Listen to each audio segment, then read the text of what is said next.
Hi, welcome to System.Debug. We're your hosts. I'm Megan SF. I'm RJ. What up? What We're up? here to talk to you about leadership. Oh, but we got so much more cool stuff to talk about first. That's true. Yeah. A lot of cool stuff. Announcements. So RJ, what's going on with you? It's been a while since we saw you. Not too much. Just still working at Slalom, still doing that whole thing, all the consulting stuff. Been working on a secret project that I can't talk about, but it's cool. It's a cool project. Are there So, Ninja Turtles involved? No, I wish there were.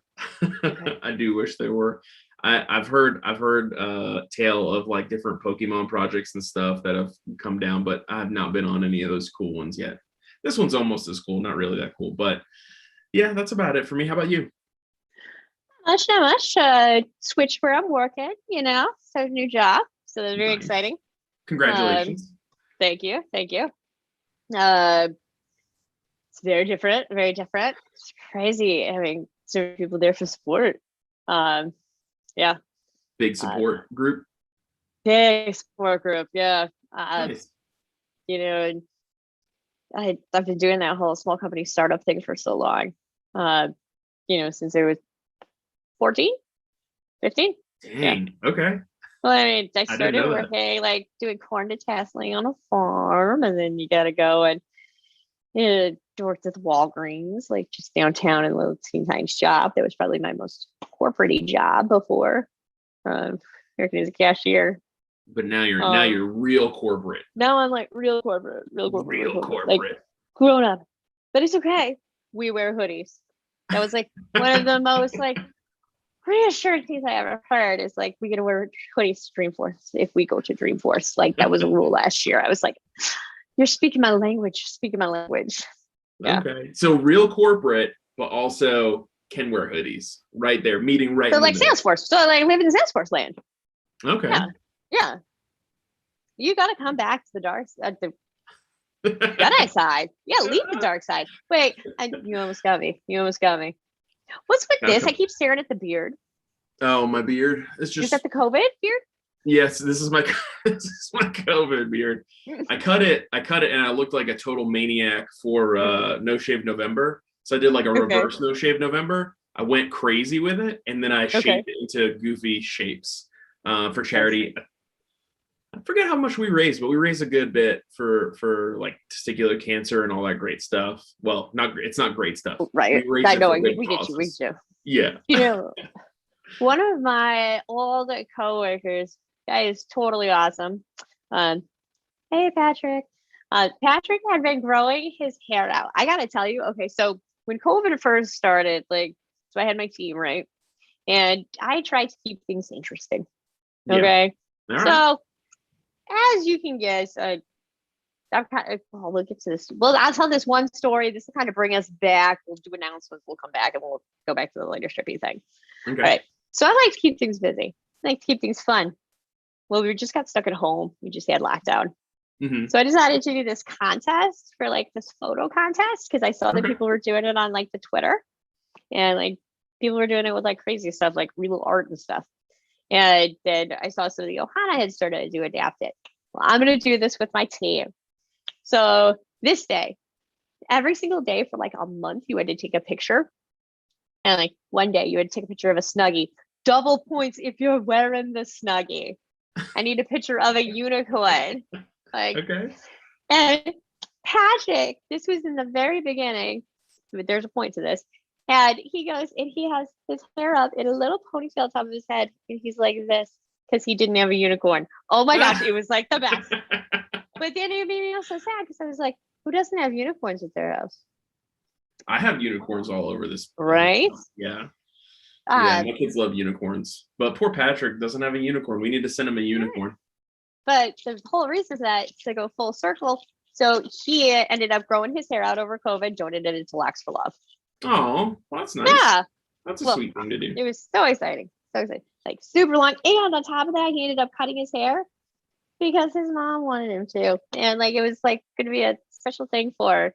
And I mean, his hair grew so fast. I wish my hair could grow that fast. I do not understand how boy hair grows so fast.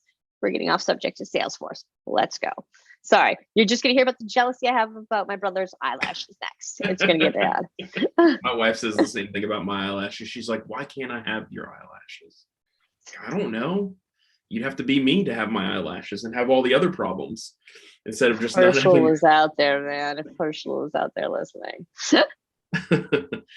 So, Or Isaac, what do we yeah. got? What do we got in the mentions box? Yeah, mentions box. So let's quick jump to it. So first of all, connections just happened. So Nice. make sure you check out some of those videos and those presentations. It was totally virtual, super exciting. Also up and coming tomorrow, Education Summit. Nice. Whoa.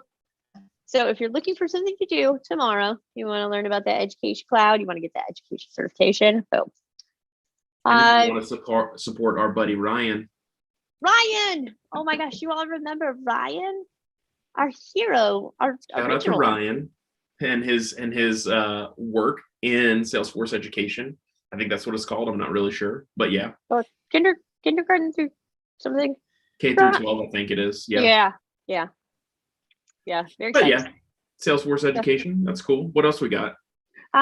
So also we have the fact that it is it's about to be Trailhead GX viewing party time. Nice. So all of these user groups all over the place. We're all gonna be watching Trailhead GX together. Very Trailhead exciting. GX viewing party. Not like the whole thing, but like the first keynote. The first little chunk. Is it happening in sort of like stages? So we're all watching the first hour and a half together. Oh, okay. Yeah. At least doing this when most of us are doing our viewing party. I think everybody's doing theirs then. I don't think people are doing it at the end. Okay. But so I did extend mine a little bit. So we can all sit and talk about which sessions we're going to. So we can find out what all the good ones are and chat about that. Because as you know, I'm a little chatty. I was going to say that's a good thing to do for pretty much any conference. Like if you're going to a conference, and I guess this is just a hot tip for people who haven't been to conferences before. If you're going to any conference, check out what everyone else is going to. And if there's something that, or maybe two talks at the same time that you like, but like your buddy, like let's say Patrick is going to one, you can go to the other, you two meet up in the middle and say, hey, this is what it was about. So that's a pretty cool thing. And I know now they record pretty much everything, so that's not so much a problem anymore, but yeah. Oh, another super cool one that just happened last week was Check Dreamin'. Like first ever, very exciting virtual event, Dreamin' event. Man, I wanted to go over to that in person. I don't know if it was the first ever. Maybe it was the second. I don't know, but I wanted to go so bad. IRL didn't happen. Yeah, it's tough traveling right now, but that's okay. Next year, right? Next year, fingers crossed, man. And then I guess that's about it for what's coming up. Yeah. Trailhead DX, 23rd of June. Oh, and for those of you that missed it, my birthday was on Sunday. Oh, well. Global holiday. Yeah. Happy belated birthday. Why, thank you. And I appreciated your message for my birthday though too. Thank you. Going back in a circle, RJ, why don't you just start it on our topic?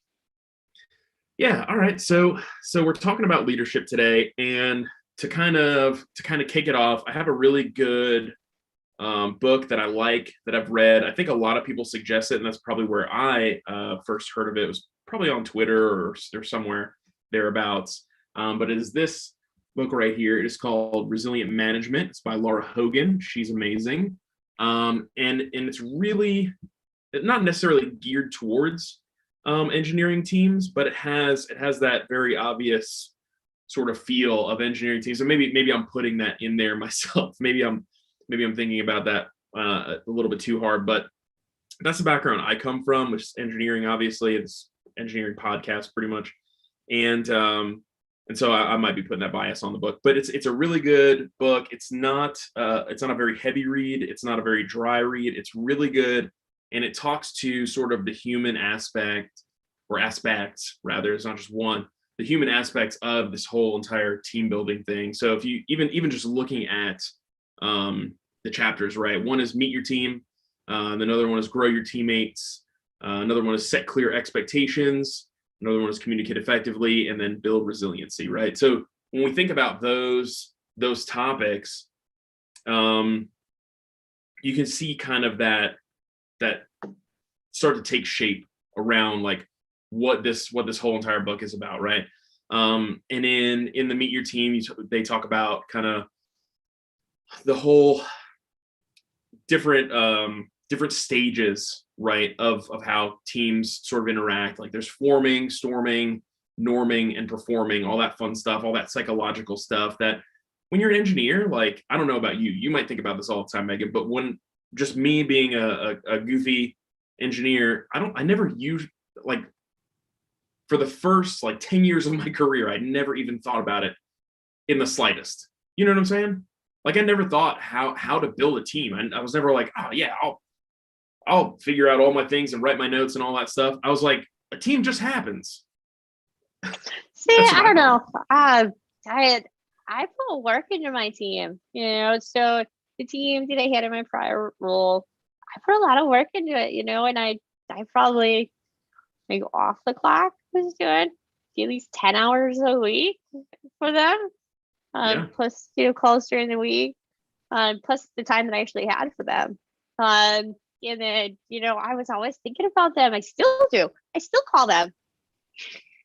You still check in, nice. you know. It's kind of like my project team right now. I can just keep checking in. I'm like, are you guys okay? Can I do anything? What else can I do? And, you know, just, I'm especially coming from that smaller atmosphere. Like, I know a team has to be nurtured because I came from such a small place that somebody took me under their wing and brought me up. And that's kind of the places I'm from.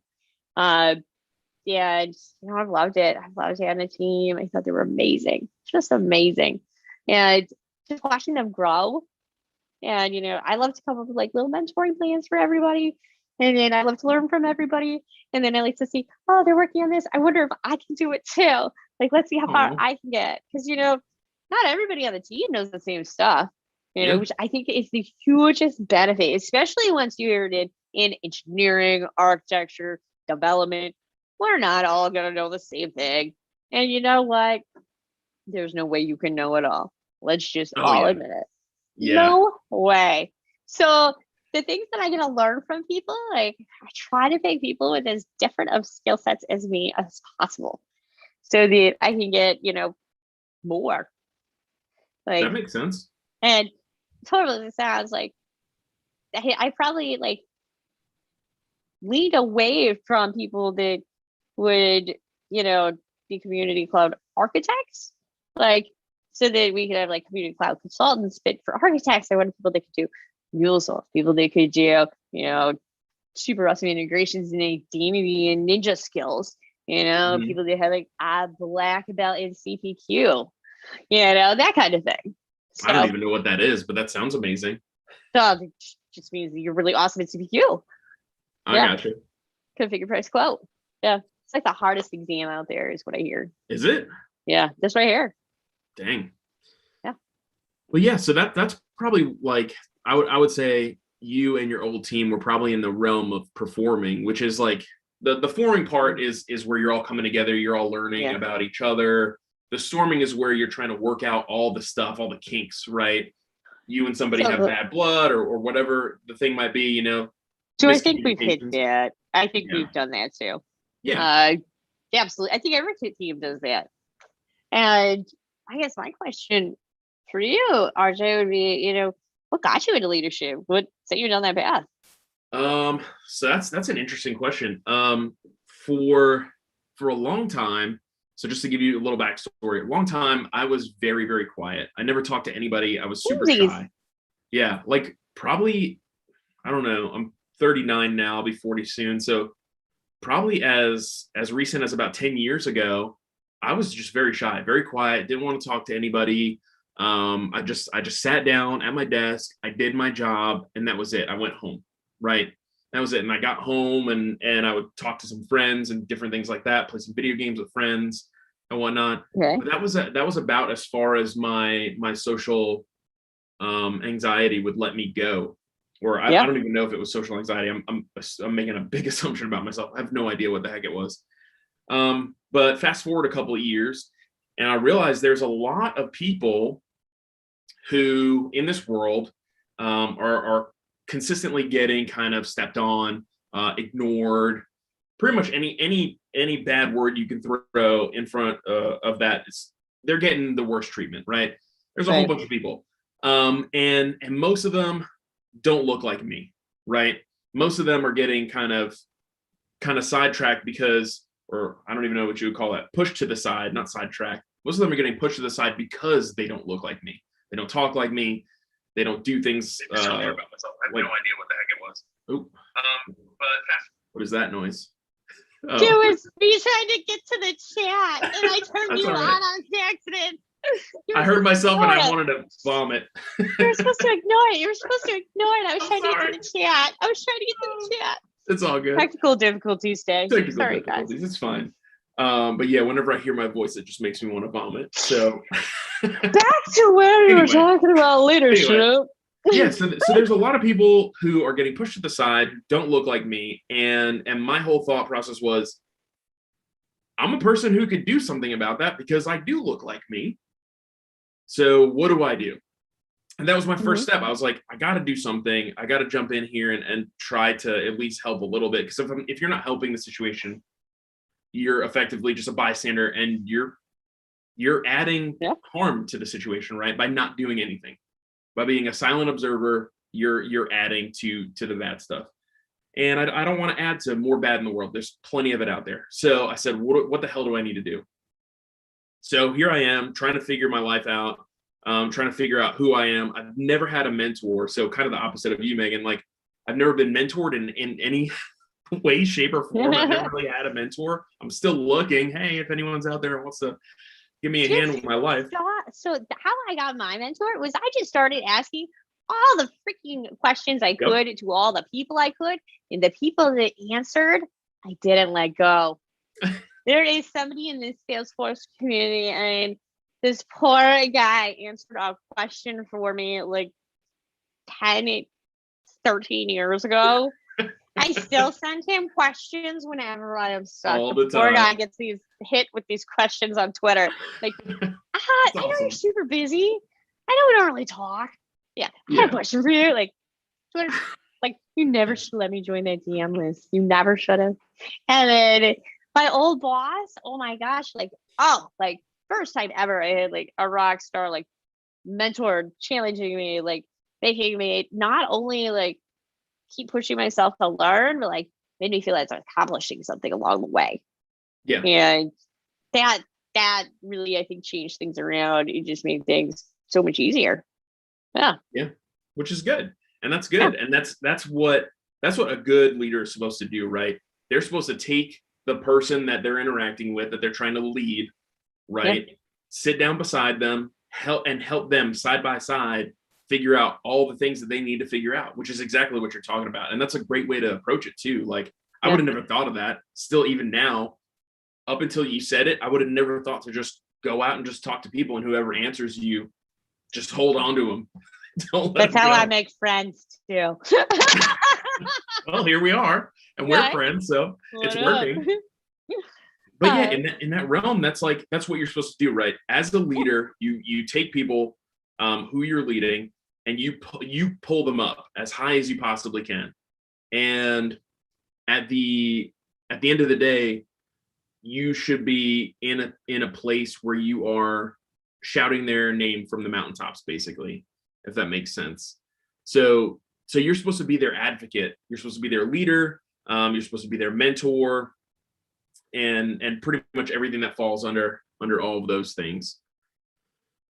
So that's where we're at now, and that's what we're talking about. So I guess the next phase of this whole entire thing, right, is now that you've got this team, right? So let's talk about your team, right? Yeah. You got your team, or your old team. Yeah. When you got them, right, they were, like you said, they're all kind of in different places. Yeah. How do you get them all to mesh together? How do you get so many different people from different places to come together and form a team? So, and I think, most of the time it starts with the interview process. You need to be able to, so if you can do it in the interview process, you should be making sure that you're getting a culture fit. It's not just about who knows what, it's can these people get along, not only with the project team, but with customers, but with who they're going to be working with day in and day out, who's their team, who are they going to need to ask for help, and making sure that they have that personality that fits their company. They have either the drive that they need or the the fit that they need, just whatever it is that they have to have. Second, though, you get people that are promoted. You get people where teams shift around. That's how I got my team. My team would shift around at the beginning. So, and it wasn't a bunch of people I interviewed. It was just people I got. And man, they were all in different places. We had like a TA, we had like a junior consultant, we had like a consultant, we had like an architect, we had a solution architect, and then we had like another TA. And then we had somebody that wanted to be an architect that may also want to be a developer. And that was my architecture team in the beginning. Okay. And so it was more about figuring out where is everybody and what can they bring to the table and how can they help each other out. And how can I show everybody that we're all going to make mistakes. We all have to ask questions. And even I'm going to be asking questions and I'm going to be struggling. And, I'm not leading by knowing everything. I'm leading by being right here with you and being somebody that's going to try to help you out when I'm down or when you're down. And we're just going to keep going. Yeah. I definitely agree with that. And I think the take home there really is when you're in the interview process, when you're out of the interview process, pretty much anywhere in your life, actually, ask questions like all of the time. And be yourself. It's not worth it to fake yourself for an interview if you're not going to be you, that person versus who you want to fake it for like the rest of your job. Or do you want people to like who you were in the interview, but not like you for you? Like, to just be you. And you know what? It just makes life so much easier. So much easier. And yeah.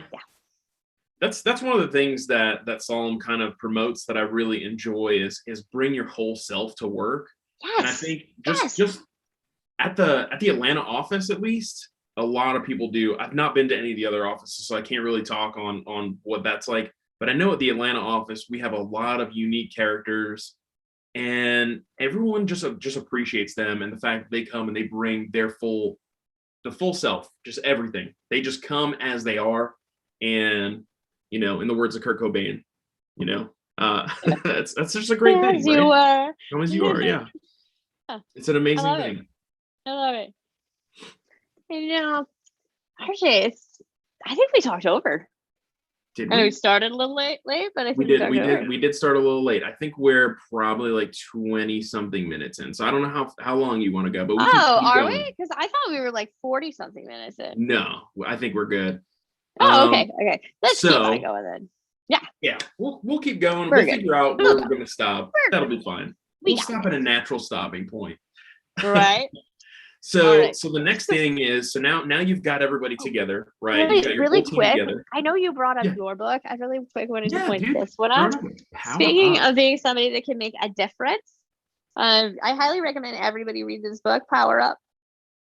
Forward by Mark Benioff, of course. Yeah. Of course. It is the perfect gift for any young woman navigating her career. So I like that. Yeah. That's a cool title. It's about learning how to just how to be in the workplace, how to be a smart woman in the workplace, and how to make smart decisions without losing yourself. Yeah, I don't know. I liked it. I found it interesting. Yeah, and I don't know. It was about networking. It was about connecting with people. I don't know. I really felt more of a personal side to it than I felt to most books, as well as the fact that I didn't think it was that corny.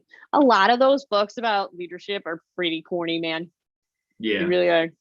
And I like this one. So I like the cover because it's retro. Not corny books. Two good, not corny books. Like, I love yeah, it. all in one episode. That's I'll be honest with you, that's pretty tough to find because like most of my bookshelf, any of the stuff that's like in that realm of like self-help or like growth and stuff like that, you're right, it's super corny stuff. Like very corny. The closest books I have to self-help are these two. Yeah. Otherwise, I've got an entire shelf of Apex and Lightning developer books, all with different sizes because they're from different years when there was more to them.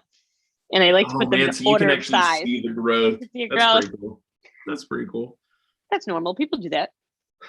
I'm sure they do. Nathan and I talk about it on the phone all the time.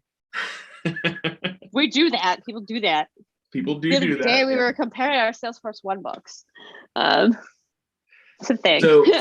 So that's a good kind of segue into the next thing, right? Which is when you're growing your teammates, what do you think is one of the bigger things that needs to that upfront sort of like startup time? Because you've got those core needs, right? You got belonging, you've got that improvement / progress piece. You've got choice, their ability to make choices, whether it's for architecture or what have you, right? Just the ability to make choices and have their own choices. Equality and fairness, predictability and significance. So when you mentioned the growth of the books, I was thinking improvement, that progress vein of core needs. I think that one's one of the bigger ones for me. I'm sure they're so for me, I mean, one of the big things that I think about is just eagerness to learn and willingness to learn. Because you can be eager but not willing.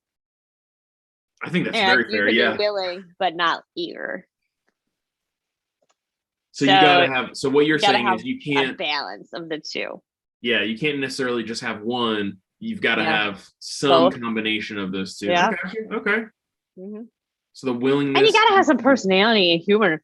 Like, if you're not gonna get any sarcasm or jokes or weird comments, I am not serious all the time. People are like, sometimes when I'm using a Windows machine, like I am right now for work, which I'm struggling, like the click doesn't click right. I'm using Mac, like the click doesn't click right, so I keep doing this, and it's not right. And I think people seem to be frustrated with me. Yeah, but they're not.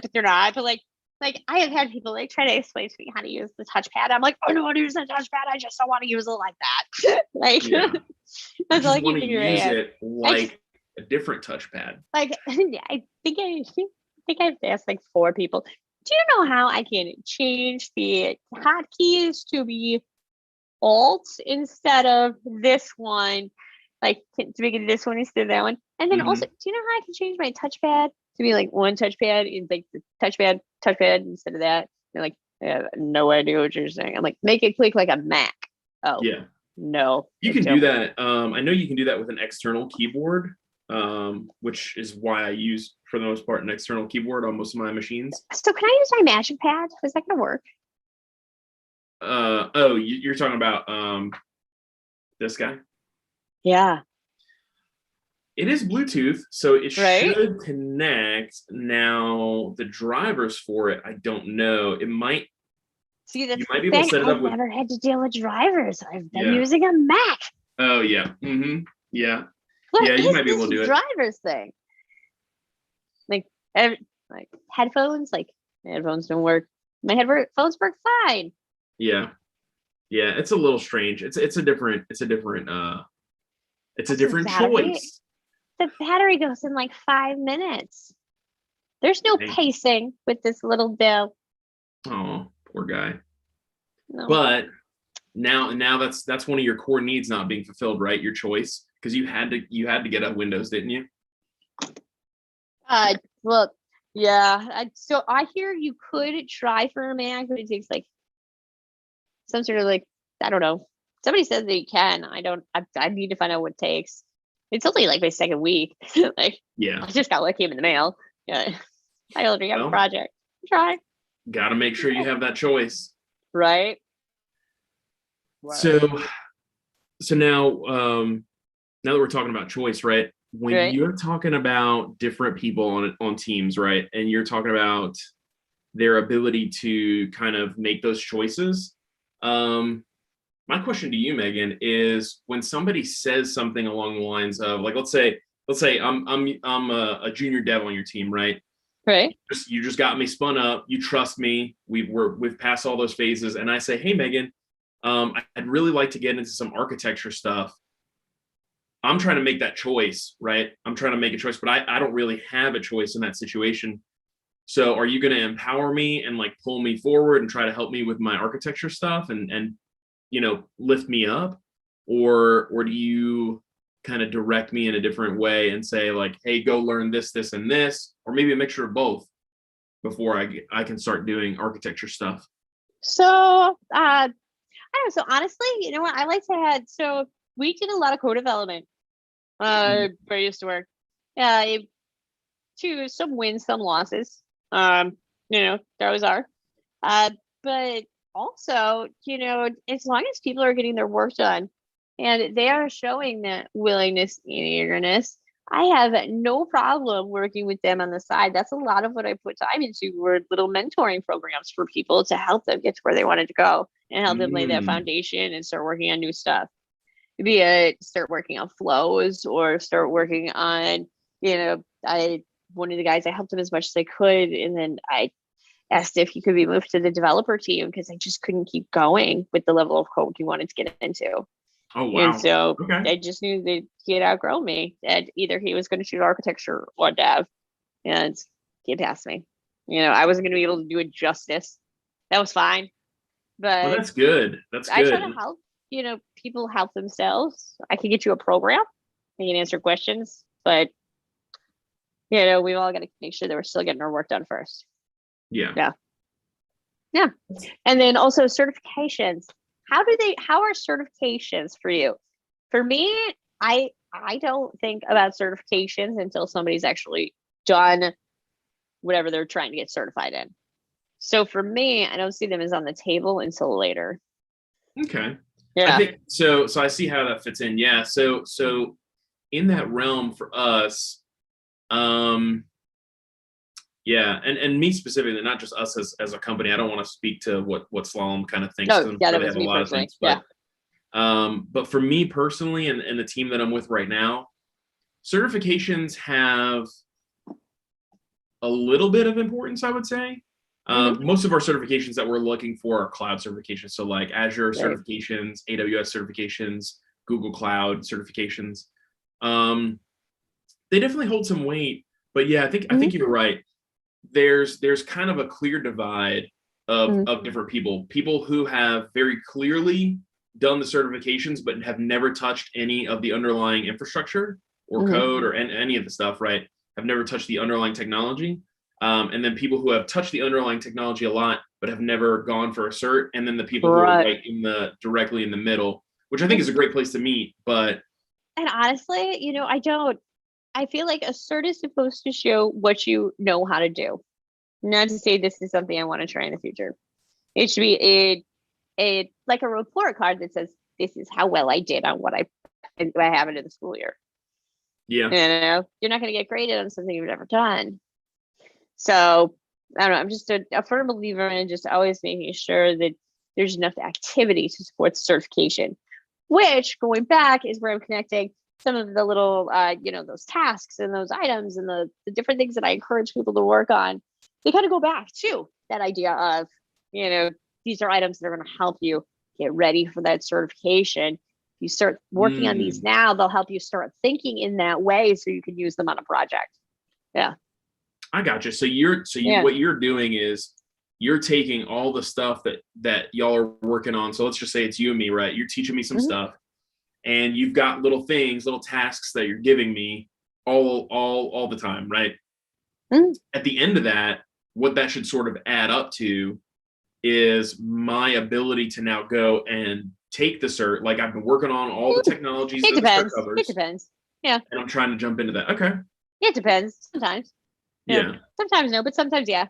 Yeah. So sometimes I mean, not everything is covered by certs. So obviously there's going to be a lot of times where you're covering other things. there are people that I've worked with, specifically to help them get through sharing and visibility. And there were steps we specifically took, like, this is what I want to help you focus on. This is where I really think we need to like take some time. Community cloud. Oh my gosh, experience cloud. I mean, experiences. Like, this is what I think we should do with experiences. This is what I think you want to try to play with all by yourself. Why don't you try playing with this all by yourself? Ooh, if you build this out all by yourself, now when you build that community, oh my gosh, think of all the cool stuff you're gonna know how to do. Like, Yeah, I got and you. then once you actually build one in real life, it's like, okay, now I feel like I can take a cert. Nice. So it's all I additive. don't like to study for certs. Let's put it that way. I don't think people should have to study. I feel like you should be able to do like a quick skim, go in and go. I think that's fair. Yeah. Yeah. I know that there are some people who Now there are certs that are an exception. yeah, they really have that, like, that brain that goes for studying. But I think I'm with you in this, which is I'm not big on stuff. I can't just memorize something and regurgitate it. It doesn't really Right. stick with me. Like, if somebody gives me a poem to memorize, I can't do it. But if it's a beautiful poem and I'm thinking about it constantly, and I hear it, like, just like a song, right? If I listen to it enough, it becomes like a part of me, and I'm like, oh, I can recite that poem line for line now. Right. But it's because I love it. It's not because I was forced to memorize it. If I'm forced to memorize it, it's just right. my brain doesn't work that way for whatever reason. So I'm definitely with you on that. So Awesome. let's talk about equality and fairness, because I think that's a huge piece of leadership.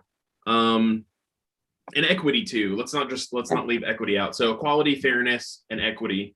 What types of things do you do with your teams, or with your old team, I should say, to sort of promote those things: equality, fairness, equity? Gee, so first of all, I am millennial. Everybody is a unique little snowflake, but we are all in 32-degree weather to be cold. So by that I mean, yes, like, let's go with the photo contest. Yes, there were prizes. First place, whoever got the most points for that whole month, they ended up getting any like textbook of their choice off of Amazon. And second place got any study guide off of Focus on Force. Okay. I think those were the two prizes they gave away. Everybody else just got a bunch of stickers and glitter and swag in the mail. Because I really didn't think I was going to be running out of all my swag over a year. Like, I thought there'd be more. But yes, you got my point. I do give out, like in all fairness, like, I give out kudos where kudos are due. Like, I also set up a command in Slack to be able to allow everyone to give kudos to each other on the team. Okay. And so they give a shout out. That shout out would go to the team. The shout out would go to that specific person. And then I would get a copy too, so that I could have that filed away to use for their review. Oh, nice. Okay. Yeah. That's really cool. Yeah, right? Okay. Because, it's one of those things where, I don't know about you, but sometimes when I get those emails, they're like extra, especially if I've had a really bad week and a customer's like, you really had this right, or gold stars, Megan. You save that email. You're like, I want to fold this up and put it in my pocket. This is all mine. Like, my happy day. I'm going to take it out whenever I feel rain. Like, it's one of those things, Gotcha, and so I like to hold on to those. And also, I probably talk too much to my team. Like, some people may say there's no such thing. I don't know. I love it. I don't think there is such a thing. I like to check in. I like to see how they're doing. They like to say hi. I love to say happy new house. I have to return a phone call to one of my old architects to see how she's doing, because she left me a message. I just love it. I love to stay in touch with people, though.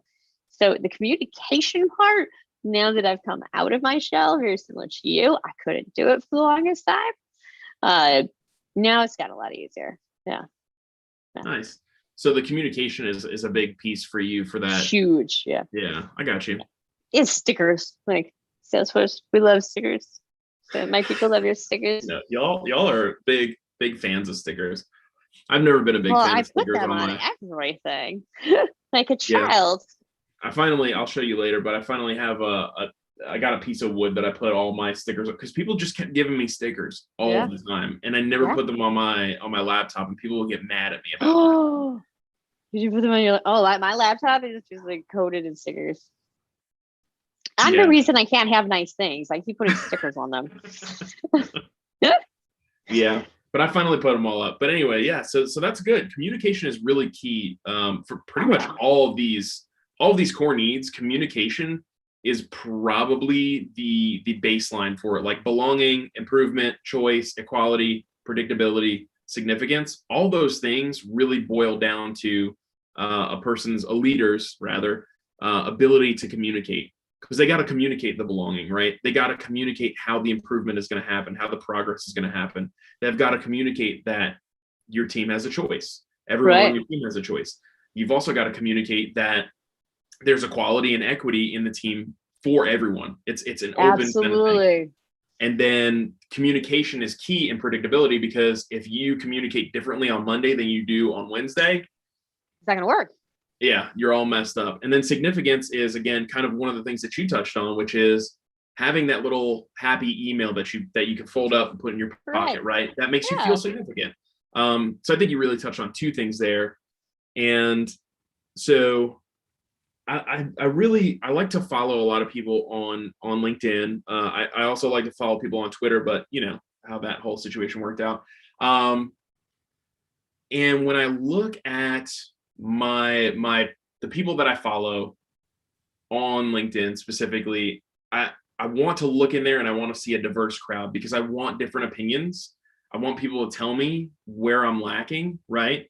I want people to tell me and it's not their job to tell me. I'm not saying that they're coming and calling me and saying, hey, RJ, you're doing this wrong. I'm saying I'm looking at what they're doing, and I'm seeing where I'm failing my people. Right. So I think a big part of the equality, the fairness, and the equity piece of that is the equity piece. Everybody's got to get a similar share of the team, right? You've got one leader most times, and that leader has only 24 hours in a day. So you've got to give as much as kind of you can to each person. You got to try to be equitable, but also some people now, when I'm kind of talking through this, right? And this goes back to the LinkedIn thing. Some people need different amounts of you, right? Some people need different amounts of Megan as a leader, right? And when I'm talking about LinkedIn, right, I'm looking at all these different people, and I'm taking different amounts from them, right? So it all kind of comes into this thing. I'm taking all these different amounts in, and then I'm pushing all that out to my different people who want different amounts from me. So I'm transferring this like source of knowledge, right? I'm like this bubble, I'm taking it in and I'm pushing it out. So in that, I don't know necessarily how to be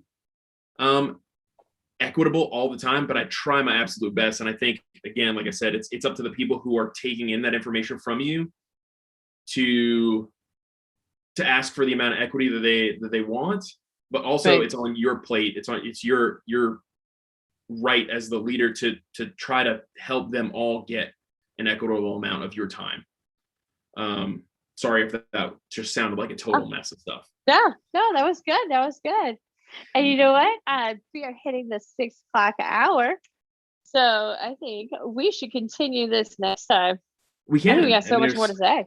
Yeah, there's a ton so much more to say. It's so many more branches to go down, man. So many more branches. We can talk about expectations and having clear expectations. We can talk about how to communicate effectively, which is I want to hear more about your journey yourself. I want to hear more about you. I'm a mess. I'll play your voice if you don't do it. No, please. Oh no, that's my worst fear. All right, everybody. Well, thank you so much for joining us. I'm Megan. Catch me on Twitter, Megan SF, and check out my blog, meganrockssf.com. I'm RJ. I don't really have any other stuff. You can find me on LinkedIn. May the S-Force be with you. Our lovely Nathan. He's a ghost right now, but he'll be here next week. So check him out. He's awesome. He's fantastic. S-Force be with you. Twitter. Yay. All right, guys. Peace. See y'all.